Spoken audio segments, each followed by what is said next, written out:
PCOS is the leading cause of infertility in women. If you've been struggling with irregular periods, unexplained weight gain, acne, or excessive hair growth, you're not alone. 1 in 10 women of childbearing age have PCOS, although a lot of times they don't know it. But here's the good news.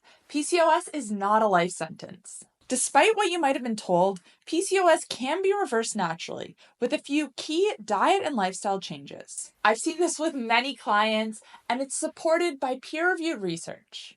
In one study that followed women with PCOS for 6 months, at the end of the study, all of them had lost weight, their free testosterone and fasting insulin levels had dropped, and 2 of them even got pregnant naturally during the study, despite previously struggling with infertility. And the only thing that they changed during this study was the food they were eating.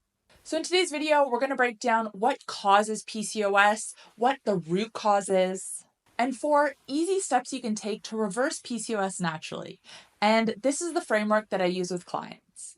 And as always, if you want to skip ahead to any part of the video, there's going to be timestamps on the progress bar. So let's start by talking about what PCOS is and how it's diagnosed. PCOS stands for Polycystic Ovarian Syndrome, and to be diagnosed, you have to have at least 2 of the 3 main symptoms: an irregular period or missing ovulation, high androgen levels, aka testosterone, which can lead to acne, excessive hair growth, and male pattern baldness, and ovarian cysts, which are visible on an ultrasound. If you have 2 of these symptoms, you will be diagnosed with PCOS. Now, if you suspect you have PCOS, but you haven't yet been diagnosed, here are some common symptoms: an irregular or heavy period, acne and oily skin, dark patches of skin, especially around the neck, in the armpits, and the groin, male pattern hair loss or excessive facial and body hair, and difficulty losing weight, especially around the midsection. Now, I want to stress that PCOS doesn't just impact fertility. It increases your risk of sleep apnea, depression, weight gain, and even endometrial cancer. But as I said at the start, the good news is you can reverse it. Anyone who tells you that it can only be managed doesn't have the full story. Now, PCOS is often referred to as a hormonal problem. And yes, that is true, but it's also a metabolic one. At the root of 90% of PCOS cases is insulin resistance. So yes, this isn't 100% of PCOS cases, but it's the vast majority. Now, some doctors will tell you that PCOS causes insulin resistance, but it's the other way around. Insulin resistance is the root cause. Now, if you're not familiar with insulin resistance, insulin is the hormone that regulates our blood sugar. Every time you eat, insulin helps to move the sugar from your bloodstream to your cells. But when you experience frequent blood sugar spikes throughout the day, over a long period of time, your cells stop responding to insulin. This leads to chronically high insulin levels, also known as hyperinsulinemia, which causes other hormonal imbalances. And this is how it causes PCOS. Insulin resistance blocks estrogen production, causing your testosterone to stay high. Because of this, you don't ovulate, so your eggs remain trapped in your ovaries, leading to cysts. And those are the 3 main symptoms: irregular periods, high testosterone, and ovarian cysts, with insulin resistance and high insulin causing all 3. So if you want to reverse PCOS, you need to focus on lowering your insulin levels and improving your insulin sensitivity. And let's get into the 4 steps to do that. Step number 1 is to be smart about carbs. One of the most effective ways to address PCOS is by reducing your carb intake. This is because carbohydrates are the macronutrient that spikes insulin the most. If you eat a lot of carbohydrates, and especially if you're eating them every few hours, your insulin level is going to stay high throughout the day. It won't have a chance to come back down to baseline. And this high insulin is only going to worsen insulin resistance. Now, if you reduce carbs in your diet, then less insulin is needed to process your food. A low-carb diet has been proven to lower insulin levels, regulate hormones, and restore ovulation. The study that I mentioned at the beginning of this video, those women were eating a low-carb diet. And like I said, that was the only change they made. Now, even if you don't want to reduce your carbohydrates significantly, even lowering them a little bit, keeping them to around 100 grams per day, or just being smart about them, and we'll get to how to do that in a second, can be extremely beneficial. You're going to do this by sticking to mainly whole foods and avoiding processed ones. Your diet should be made up of meat, fish, eggs, nuts, seeds, low-sugar fruit, and non-starchy vegetables. And if you are eating foods that are rich in carbohydrates, even if they're coming from whole food sources like a banana, make sure you pair them with protein and fat. This is going to slow down the digestion of the carbs, leading to less of a blood sugar spike and less insulin being needed all at once.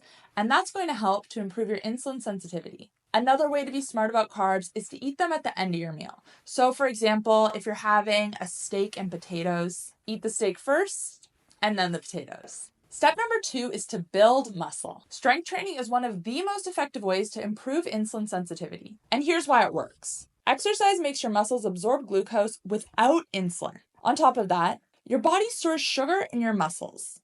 So the more muscle mass you have, the more sugar your body can store.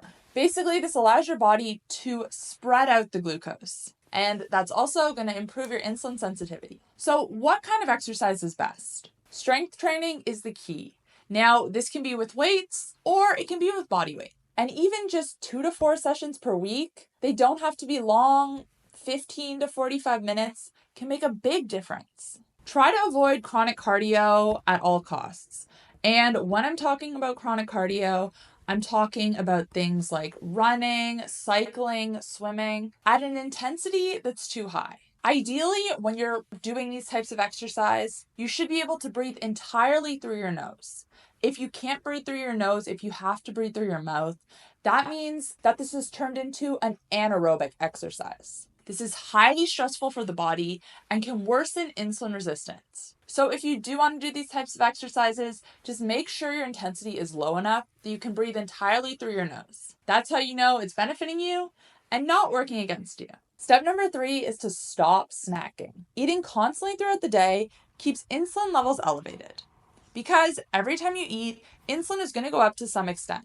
So if you're eating 5, 6, even 7 small meals and snacks per day, insulin never has a chance to come back down to baseline. And this is why intermittent fasting can be so beneficial for women with PCOS and insulin resistance, because you're allowing your body to spend more time throughout the day in a low insulin state.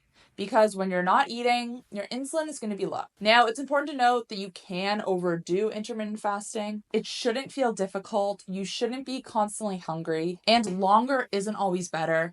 If you can fast for at least 12 hours every day, maybe 14, maybe 16, this is the sweet spot for most people. And finally, step number 4 is to supplement inositol. One of the best supplements for PCOS is inositol. Studies show that supplementing inositol can restore ovulation and regulate cycles in women with PCOS. Inositol helps to regulate blood sugar and improve insulin sensitivity, which, as we've spoken about, is the root cause of PCOS. Now, the inositol I recommend is called Synced, and it's from So Well Health.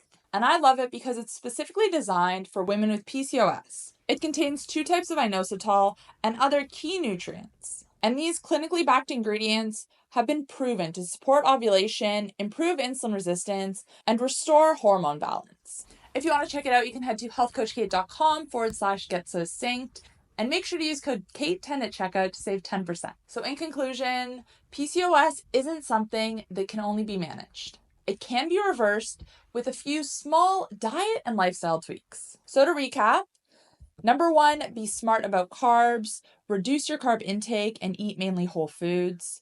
Number 2, build muscle. You do this through strength training, which improves insulin sensitivity. Number 3, stop snacking. Allow your insulin levels to come back down to baseline in between your meals. And number 4, supplement inositol. Now, I want to hear from you guys. If you have PCOS, how long have you had it? Did it take you a while to get diagnosed? What side effects have you experienced? Let me know in the comment section down below. I love hearing about your guys' experiences. And I hope this video has been helpful. If you do start implementing these tips, I'd love to hear back from you in a few weeks or a few months, because the results can happen pretty quickly. Thanks again for watching, and I'll see you guys next time. Bye.